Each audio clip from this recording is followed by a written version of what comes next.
আপোনাৰ সন্তানত আপুনি বাৰু ITI প্ৰশিক্ষণ কৰাব বিচাৰিছে নেকি? যদি কৰাব বিচাৰিছে তেনেহ'লে আপোনাৰ বাবে আছে এটি ভাল খবৰ। মই মুহূৰ্তত উপস্থিত আছোঁ অভয়পুৰীৰ দেওহাটী দ্বিতীয় খণ্ড আৰু এই অভয়পুৰীৰ দেওহাটী দ্বিতীয় খণ্ডত বিশেষকৈ ক'ব গ'লে ITI এখন ITI প্ৰশিক্ষণ কেন্দ্ৰ মুকলি কৰা হৈছিল কেইদিনমান আগতে আৰু বৰ্তমানে ITI প্ৰশিক্ষণ কেন্দ্ৰত চলি আছে নামভৰ্তি।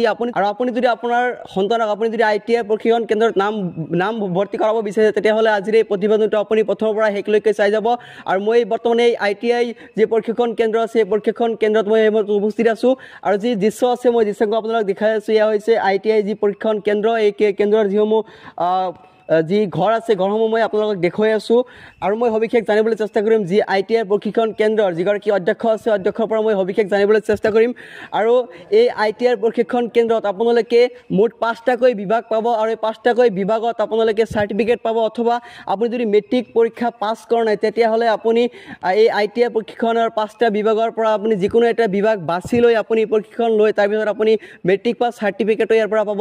আপুনি কেৱল 8 পাছ চাৰ্টিফিকেট থাকিলে আপুনি ইয়াতে নামভৰ্তি কৰিব পাৰিব। আৰু সবিশেষ মই জানিবলৈ যত্ন কৰিম এই ITI যিগৰাকী অধ্যক্ষ আছে তেখেতৰ পৰা মই সবিশেষ জানিবলৈ যত্ন কৰিম, আপোনালোকে চাই থাকক। আৰু যি ITI প্ৰশিক্ষণ কেন্দ্ৰ আছে চৰকাৰৰ পৰা সম্পূৰ্ণৰূপে আচলতে অনুমোদন সাপেক্ষে ITI এখন খোলা হৈছে আৰু বিশেষকৈ ইয়াত দেখিবলৈ পাইছে প্ৰিন্সিপাল ৰুম অথবা অধ্যক্ষ ভাৰপ্ৰাপ্ত অধ্যক্ষৰ প্ৰৱেশ কোঠাত ইতিমধ্যে আমি আহি পালোঁ আৰু এগৰাকী ভাৰপ্ৰাপ্ত অধ্যক্ষৰ পৰা মই জানিবলৈ সবিশেষ তথ্য মই জানিবলৈ যত্ন কৰিম। পোনপ্ৰথমে আপোনাক আমাৰ চেনেলত স্বাগতম জনাইছোঁ। আচলতে আপোনালোকে বঙাইগাঁও জিলাৰ অভয়পুৰীৰ যি ধৰ্মপুৰ দ্বিতীয় খণ্ডত আপোনালোকে যি ITI প্ৰশিক্ষণ কেন্দ্ৰ আচলতে নতুনকৈ মুকলি কৰিছিল কেইদিনমান আগতে, বৰ্তমান আপোনালোকে নামভৰ্তি প্ৰক্ৰিয়া চলি আছে না? হয়, নামভৰ্তি চলি আছে। ইয়াৰ আগতে অনলাইন ৰেজিষ্ট্ৰেশ্যন হৈ এডমিশ্যন হৈছে, এতিয়া স্পট এডমিশ্যন দিছে।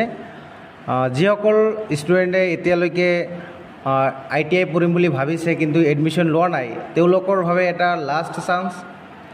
তেওঁলোকে ITIৰ যিকোনো আমাৰ কলেজত 5টা ট্ৰেড আছে, 5টা ট্ৰেডৰ যিকোনো এটা ট্ৰেডত এডমিশ্যন লৈ তেওঁলোকৰ ভালকৈ প্ৰশিক্ষণ লৈ তেওঁলোকে নিজৰ জীৱনৰ বাটত আগবাঢ়ি যাব পাৰিব। আচলতে 5টাৰ ভিতৰত কি আছে অলপ ভালদৰে কৈ দিলে ভাল আছিল সবিশেষ। আমাৰ ITIখনত 5টা বিভাগ আছে।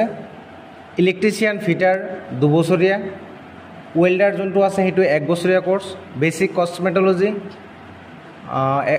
1 বছৰীয়া কোৰ্চ, ষ্টেনোগ্ৰাফাৰ 1 বছৰীয়া কোৰ্চ।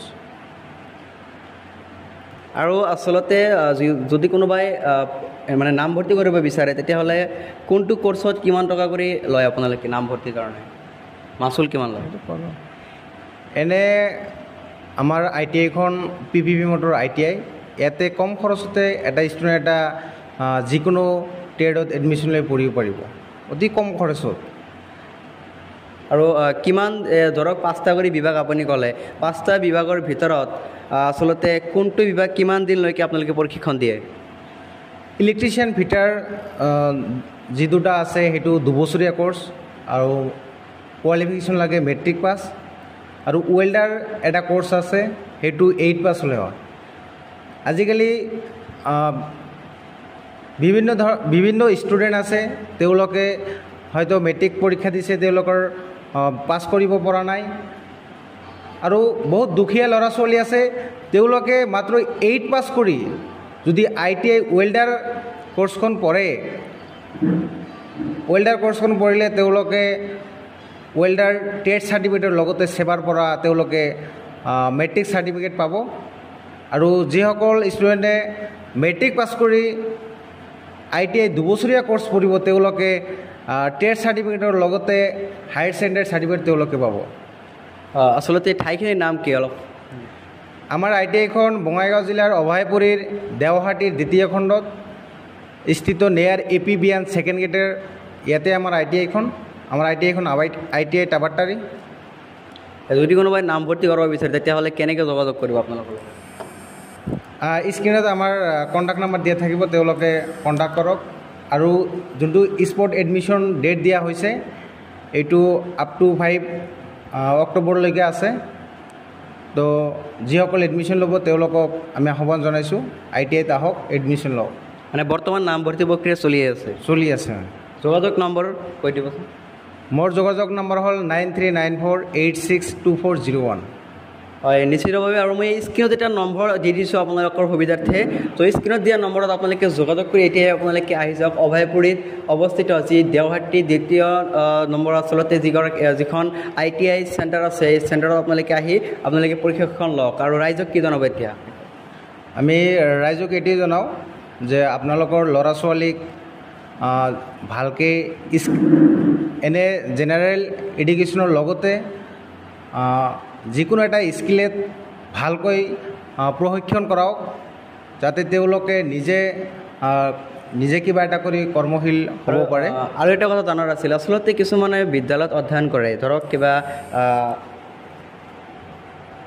হয় আৰু এটা কথা জনাৰ আছিল কিছুমানে আচলতে বিদ্যালয়ত অধ্যয়ন কৰে কিছুমানে ধৰক মহাবিদ্যালয়ত অধ্যয়ন কৰে আচলতে বিদ্যালয়ত অধ্যয়ন কৰা অৱস্থাত কি আপোনালোকে ITI প্ৰশিক্ষণ ল'ব পাৰিব নেকি নাই সেইটো আপোনাৰ ৰেগুলাৰ কোৰ্চ হ'লে সেইটো নোৱাৰে মানে সপ্তাহত কেইদিন আপোনালোকে ৰেগুলাৰ ক্লাছ হ'ব কিমান সময় কৰি ক্লাছ আমাৰ 10টাৰ পৰা 4:30লৈকে হ'ব 4:30লৈকে হয় নিশ্চিতভাৱে আপোনাৰ নাম আৰু পৰিচয় থাকিব মোৰ নাম মকবুল হুছাইন ITI টাবাটাৰী একাডেমিক ইনচাৰ্জ হয় ধন্যবাদ জ্ঞাপন কৰিছোঁ আৰু আপোনালোকে ভিডিঅ'টো যিমান পাৰে এটা কৰি সকলোৱে শ্বেয়াৰ কৰি দিব আৰু আপুনি যদি আপোনাৰ সন্তানক এই ITI যি প্ৰশিক্ষণ কেন্দ্ৰ আপুনি যদি প্ৰশিক্ষণ ল'ব বিচাৰিছে তেতিয়াহ'লে স্ক্ৰীণতে নম্বৰ তেতিয়া যোগাযোগ কৰি আপোনালোকে এতিয়া যোগাযোগ কৰক ধন্যবাদ